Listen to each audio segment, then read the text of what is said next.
Shamshabad airport లో excise పోలీసులు తనిఖీలు నిర్వహించారు. గోవా, హర్యానా, ఉత్తరప్రదేశ్, లక్నో నుంచి అక్రమంగా తరలిస్తున్న లిక్కర్ ను స్వాధీనం చేసుకున్నారు. 135 నాన్ డ్యూటీ లిక్కర్ బాటిళ్లు పట్టుబడినట్లు తెలిపారు.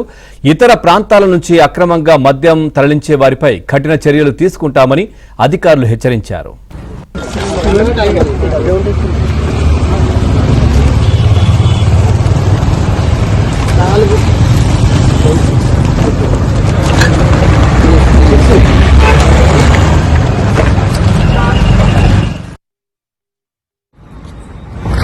ఈరోజు రంగారెడ్డి జిల్లా గౌరవ డిప్యూటీ కమిషనర్ దశరథ సార్ మరియు Shamshabad excise superintendent Krishnapriya madam ఆదేశాల మేరకు non duty paid liquor Goa, Haryana, Uttar Pradesh, Lucknow తదితర రాష్ట్రాల నుంచి రాబోయే దసరా పండుగ సందర్భంగా విచ్చలవిడిగా అట్లాంటి మద్యం మన రాష్ట్రానికి వస్తుందన్న ఖచ్చితమైన సమాచారం మేరకు ఈరోజు ఆర్జీఐ ఎయిర్పోర్ట్ పరిసర ప్రాంతాల్లో వెహికలర్ చెక్ను శంషాబాద్ ఎక్సైజ్ యూనిట్ తరఫున నిర్వహించడం జరిగింది.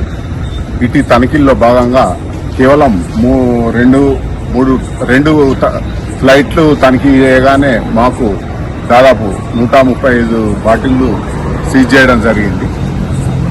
ఈ విధంగా ఇటు బాటిళ్లు సీజ్ చేయడమే కాకుండా వచ్చే ప్రయాణికులకు మేము సూచించడం జరిగింది. ఇతర రాష్ట్రాల నుంచి మద్యం తీసుకురావద్దు, తెలంగాణ ప్రభుత్వం నుంచి మన ప్రభుత్వ మద్యం షాపులో లభించే మద్యాన్ని కొని తీసుకోవాలని, ఇతర రాష్ట్రాల నుంచి తీసుకొచ్చే మద్యం నాన్ డ్యూటీ పెయిడ్ లిక్కర్గా అది ఈ రాష్ట్రంలో అనుమతించబడదని, మన రాష్ట్ర ఆదాయానికి గండిపడుతుందని తెలియజేయడం జరిగింది.